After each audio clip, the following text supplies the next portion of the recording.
रामचरितमानस की अंतर कथाएँ भाग 5 में आप सभी का स्वागत है। हम रामचरितमानस के दोहे चौपाइयों में छिपी हुई कथाओं का वाचन कर रहे हैं। आज कुछ अन्य चौपाइयाँ।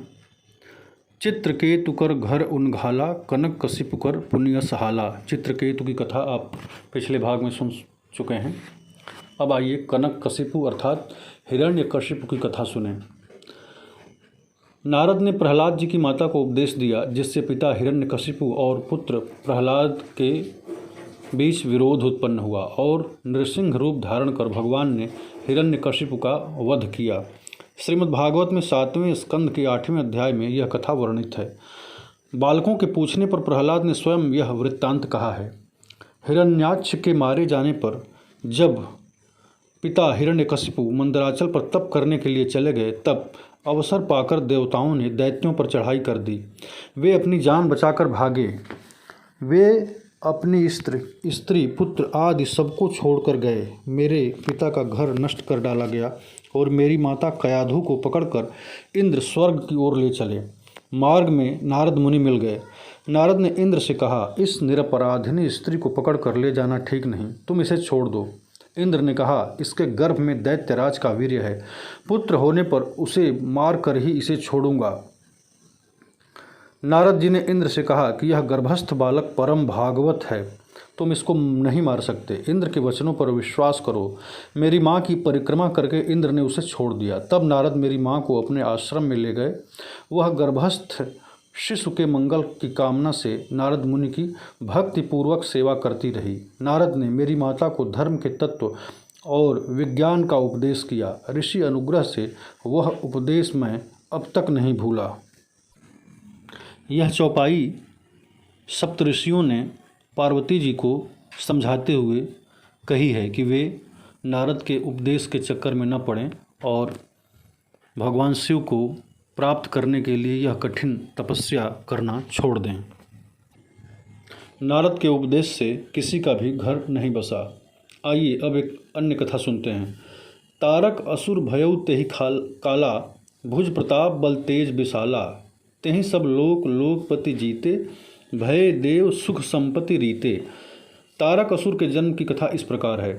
महर्षि कश्यप के वरदान से दिति को वज्रांग नामक पुत्र हुआ, जिसके सभी अंग वज्र के समान सुदृढ़ थे। वह जन्म लेते ही सब शास्त्रों में पारंगत हो गया।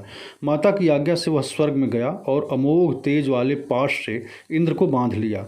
ब्रह्मा तथा कश्यप के कहने से उसने इंद्र को मुक्त कर दिया और ब्रह्मा जी से वरदान मांगा कि मेरा मन तपस्या में लगे और वह निर्विघ्न पूरी हो। ब्रह्मा जी ने उसे वर देकर एक वरंगी नाम की स्त्री उत्पन्न करके उसको पत्नी रूप से वर्ण करने को दी। तपस्या समाप्त कर जब वह आया तो घर में स्त्री को नहीं पाया।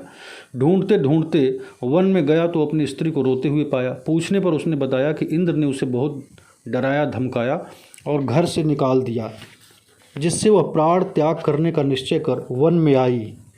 वरांगी ने कहा कि आप मुझे ऐसा पुत्र दीजिए जो मुझे इस दुख समुद्र से तार दे। इस आशय से वज्रांग ने फिर तप किया। ब्रह्मा ने उसे वर दिया कि तुम्हें तारक नामक महाबली पुत्र होगा।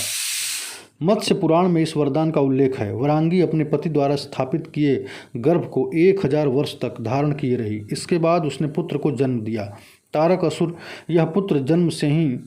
तारक नामक यह पुत्र जन्म से ही भयंकर पराक्रमी हो गया। देवताओं का दमन करने के विचार से उसने उग्र तप किया।